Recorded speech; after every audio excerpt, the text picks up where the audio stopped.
Have you ever had a day that is just a giant storm of crap? If you work in a hospital, the answer to that is yes. But that has been how my day has gone. So this is the fourth time I'm filming this video. Bear with me. There has been chaos today. All right, so if you're watching this video is going to help you get a hold of the assessments that I have and make it easier for you. So what you're going to do is you're going to go to happybirthdayprogram.com. This is the home page. You're going to come up here to resources. Click on resources, scroll down. There's Google Forms Assessments. Click on that. Once you're here, everything you need is here. We have the perceived traumatic birth screening tool. We have the contact tracking forms and letters, and then we have baseline form and follow-up form. And let's go ahead and let's start with the baseline form. So you're just going to click on this, and it'll give you information on how to download. This is what it looks like for your patient if you're curious. So as you can see, they just fill things in. All right, so I'm going to click on this link because I already know the directions. Once you're here, you're going to want to make sure that you're logged into the correct account. I am logged into the correct account, so we're good to go.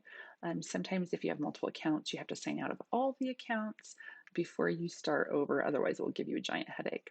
So I'm signed into the correct account. I am going to turn off my notifications. See what I've told you? Today has just been that way. You know, nobody notifies me of anything all day. Nobody contacts me all day until I'm making a video.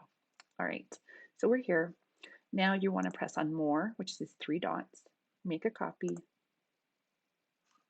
All right, and it says copy of the baseline form. Yes, that's what we want.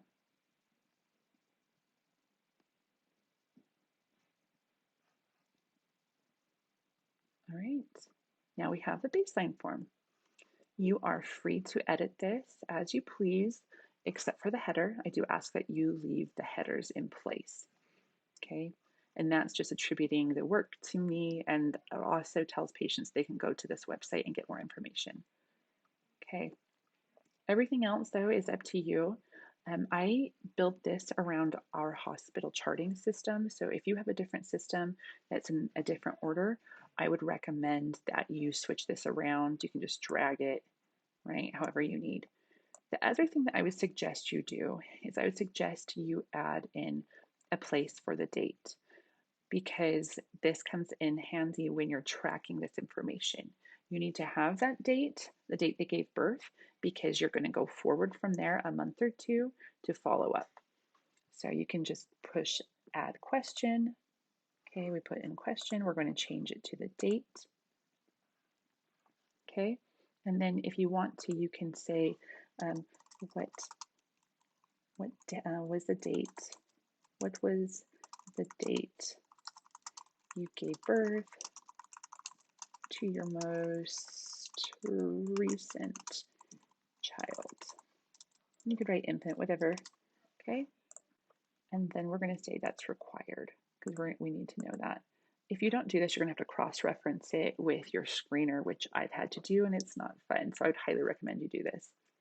All right, if you want to know what this looks like, you can just do preview, which is a picture of the eyeball up top, and you can see what that's going to look like. Okay.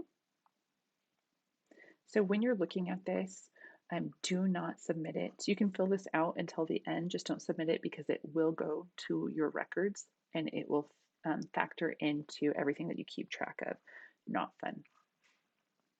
Make your life more difficult. Okay, we're going to X out of that.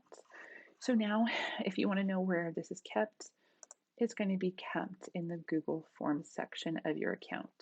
Here it is.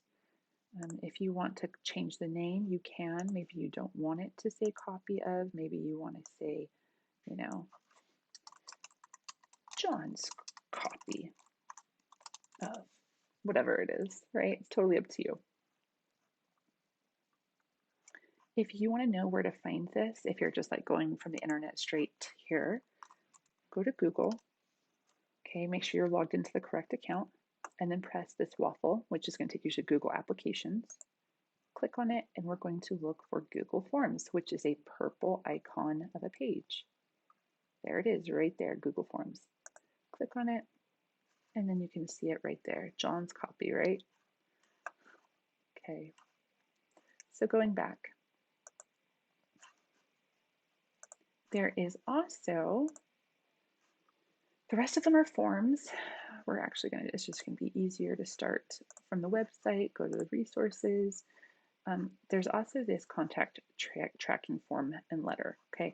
Everything else is going to be just like I showed you. It's going to be those Google Forms, that application. This one is going to be in Google Sheets application. So let's click on that. It gives you directions. I already know the directions, so I'm just going to go ahead and click.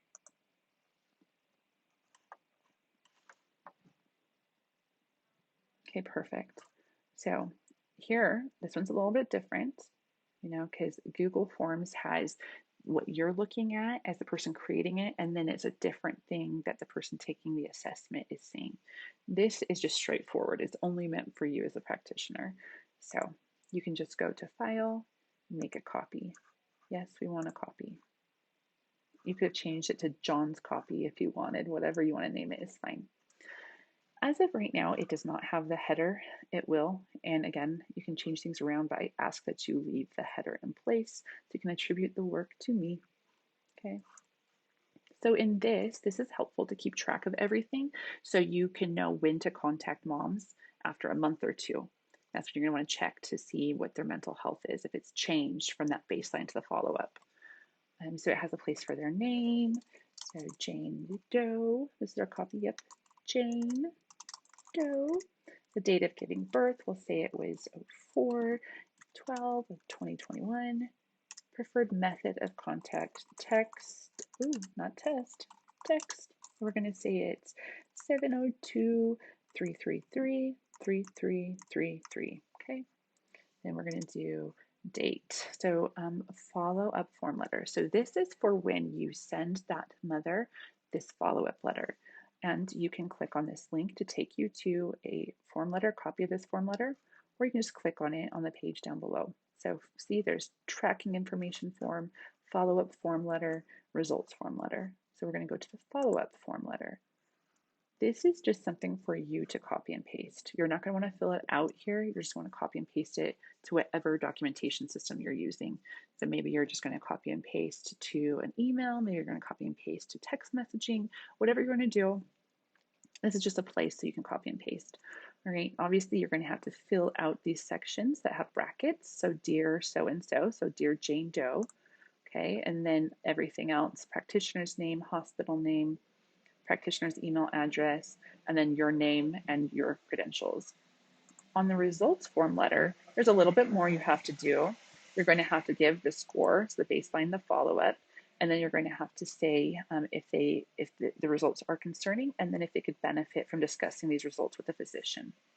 You're going to have to do that for each, the ASDS, the HADS anxiety portion, and the HADS depression portion. Okay, so pretty straightforward, not too difficult. Again, you're not going to do this inside of Google Sheets. You're going to want to copy and paste it. All right, guys, I hope that was helpful. Something I will say as far as Google Sheets, it's different than Google Forms to where you can see there's your copy, right? Because it says copy of, and then there's mine. And you know it's mine because it says L. Gunderson. So just get rid of that. You already have what you need. So you're not going to get confused because when you have too many things, it gets very confusing very quickly. So we have the copy. If you want to find this, you just go to Google, make sure you're signed into the correct account, go to Google Applications, scroll down to the green image, right? The green Google Sheets image right there. And it looks like a page. It's the icon with a page that looks like a page and has like some different squares that look like they're cells, like Excel cells. Click on it and there it is. All right, if we're going to go back to Google Forms, I want to show you how to share this with others. There are two different ways to share this. There is the way to share it with collaborators, and then there's a way to share it with mothers who are going to be taking the assessment. So what you do is you go to send. If you want to add a collaborator, you come down bottom and you do add collaborator, and then do anyone with the link, okay? and then you can just copy the link. Yes, we got it, we got it. You can either just copy the link. Goodness, that got it, doesn't want to go away. Or the other thing that you could do is you could do add collaborators and then type in their email address. Okay? Now, if you want to share with patients, you come to send and you go up here to the link, right? And then you press copy. And I would suggest if you're not sure, like, because it can get confusing if you're sending the link, the correct link, maybe it's the link for the collaborator instead of the patient. What you can do is you can just test it, click on it. That looks correct. That's what you want your patients to see. Okay. Something else to keep in the back of your mind is how are you going to have them take this assessment? So I have a tablet. It's a Kindle Fire, and I have the web page. I have all the parental things on there, so they can't look at things they shouldn't be, or get personal information. And so what they do is when they open up this page, or I open it for them, and for them, for that system, for Google, or excuse me, for Amazon Kindle, for the Fire, right? You don't use Chrome or Internet Explorer or Safari. It's called Silk. And I have that page saved. So that's the first page that pops up is the baseline form for them to fill out. Another option would be using the QR code. So just using the link for your patients as a QR code.